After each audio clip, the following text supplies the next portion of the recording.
The Fascinating History of the 1979 Elizabeth II, one new penny coin. Hello, friends. Welcome to Old World Coins Vault. Here, we bring you the oldest, the rarest, and the most mysterious coins from around the world. Do you want to know which coin is worth millions, which coin is hiding one of history's biggest secrets, and which coin looks ordinary today, but could make you rich tomorrow? So hit the like button, subscribe to the channel, and let's open the Old World Coins Vault. Let's dive into its history. The 1979 Elizabeth II one. New penny coin is a small but significant piece of British numismatic history, minted during the reign of Queen Elizabeth II. This bronze coin bears the inscription DG Reg FD 1979 Elizabeth II on the obverse and New Penny 1 on the reverse. It was part of the United Kingdom's decimal currency system, introduced to modernize the nation's money after centuries of using the complex pounds, shillings, and pence. Imagine holding a tiny artifact that witnessed the end of an era and the birth of a new one. A coin that jingled in pockets during the late 1970s, a time of punk rock, economic challenges, and global change. But let's dive deeper into its story, making it as engaging as a treasure hunt through time. The story begins in the mid-20th century when Britain decided to decimalize its currency. For over 1,000 years, the British pound was divided into 20 shillings, each with 12 pence. A system rooted in Roman times and the Anglo-Saxon era. This made calculations cumbersome. Adding up 3 pounds, 4 shillings, and 7 pence was no easy feat. By the 1960s, with global trade booming and computers on the horizon, the UK needed a simpler system where 1 pound equaled 100 pence. The push for decimalization came from Chancellor of the Exchequer James Callaghan, who announced it on March 1st, 1966. The Decimal Currency Act of 1967 set the stage, and Decimal Day arrived on February 15, 1971. On that day, the old pennies, worth 1/240th of a pound, were phased out, and the new penny, 1/100th of a pound, was born. The one new penny was created to provide the smallest denomination in this new system, ensuring everyday transactions like buying sweets or newspapers remained affordable. It was made to bridge the old and new worlds, with new added to distinguish it from the pre-decimal penny, which remained in circulation until 1971. Specifically for the 1979 edition, it was minted during a year of political turbulence in the UK. Margaret Thatcher became Prime Minister in May 1979, ushering in an era of economic reforms. The coin was produced at the Royal Mint in Llantrisant, Wales, which had opened in 1968 to handle the massive output needed for decimalization. Over 459 million of these coins were struck that year alone, making it one of the most common in the series. Why so many? Demand was high as the economy adjusted, and inflation meant more small change was needed. The Royal Mint, an institution dating back to 886 AD under King Alfred the Great, oversaw the production. But who designed this humble coin? The obverse, front side, features the portrait of Queen Elizabeth II, designed by Arnold Machin. Machin, a renowned sculptor born in 1911, created this second portrait in 1964. It shows a young queen wearing the Girls of Great Britain and Ireland tiara, a gift from her grandmother, Queen Mary. The inscription, Elizabeth II, De Gratia Regina Fide Defensatrix, stands for Elizabeth II De Gratia Regina Fide Defensatrix, Latin for Elizabeth II, by the grace of God, Queen, Defender of the Faith. This title traces back to Henry VIII in 1544, symbolizing the monarch's role as head of the Church of England. The date, 1979, is placed below the Queen's neck, and the design is encircled by a beaded rim. Machin's portrait was chosen after a competition, and the Queen personally approved it. It was used on coins from 1968 to 1984, capturing her at age 38. Interestingly, Machine also designed stamps, making this image one of the most reproduced in history. Billions of coins and stamps bore it.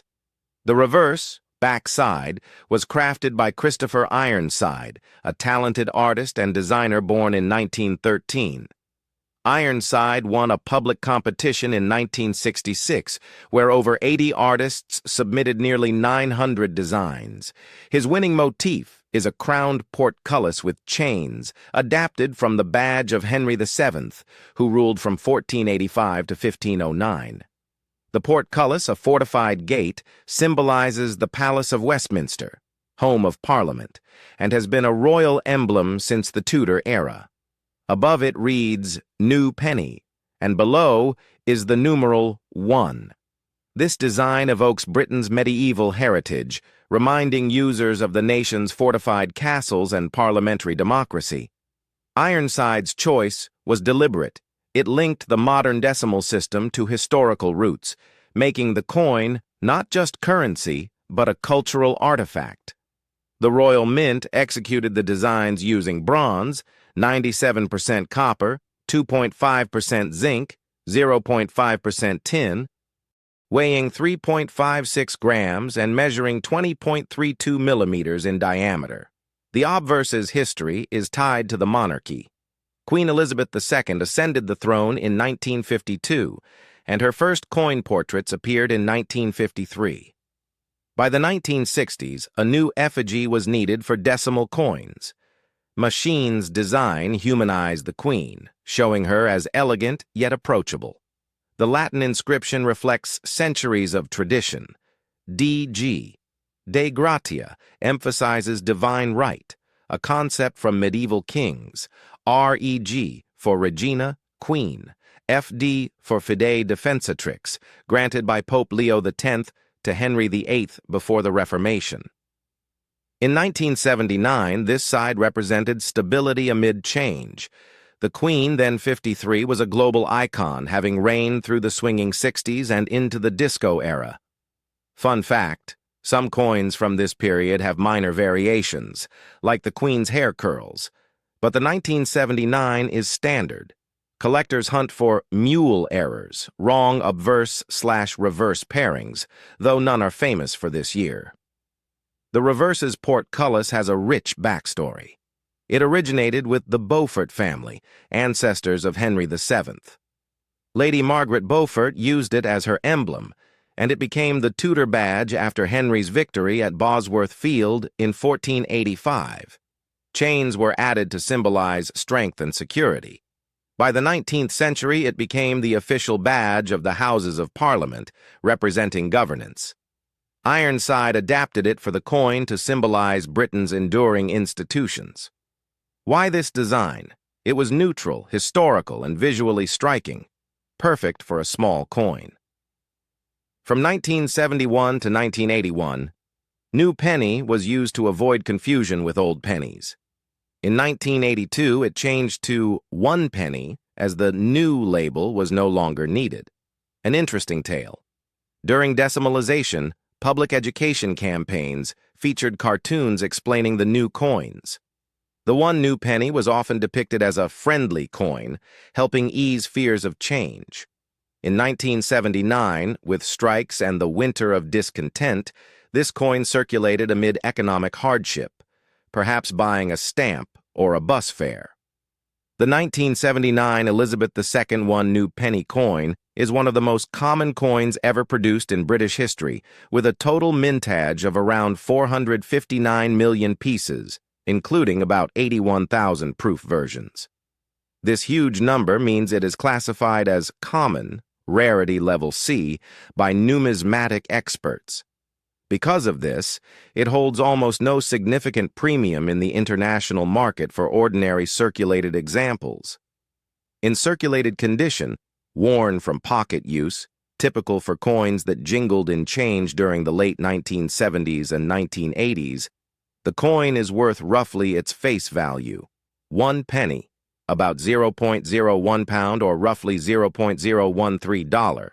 On sites like eBay or coin dealers, circulated 1979 1-pence coins often sell for $50 to $200 or equivalent in other currencies, mainly as bulk lots, pocket change fillers, or for sentimental reasons rather than rarity. For better preserved examples, uncirculated UNC or brilliant uncirculated BU coins, straight from mint rolls, no wear, shiny luster, typically sell for $1,000 to $5,000. Proof coins, specially struck for collectors with mirror-like fields and frosted details, from the 1979 proof set, fetch around $5,000 to $500,000 or more if in original packaging or high-grade slabs from NGC/PCGS.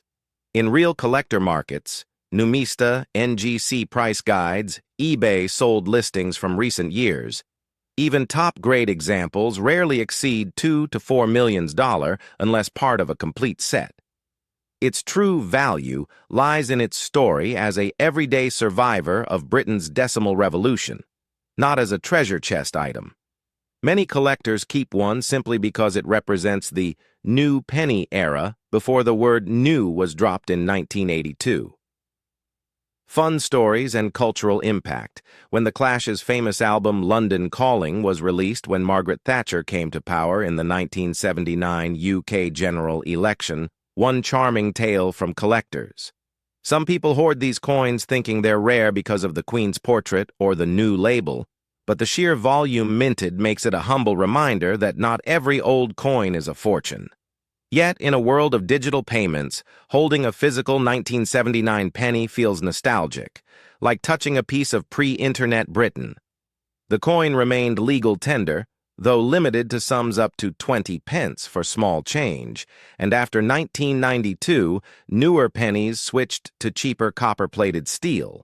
But the bronze 1971 to 1981 versions, including 1979, still circulate occasionally or sit in jars as lucky charms. In short, the 1979 one new penny isn't a millionaire maker, but it's a tiny time capsule of change, monetary, political, and cultural.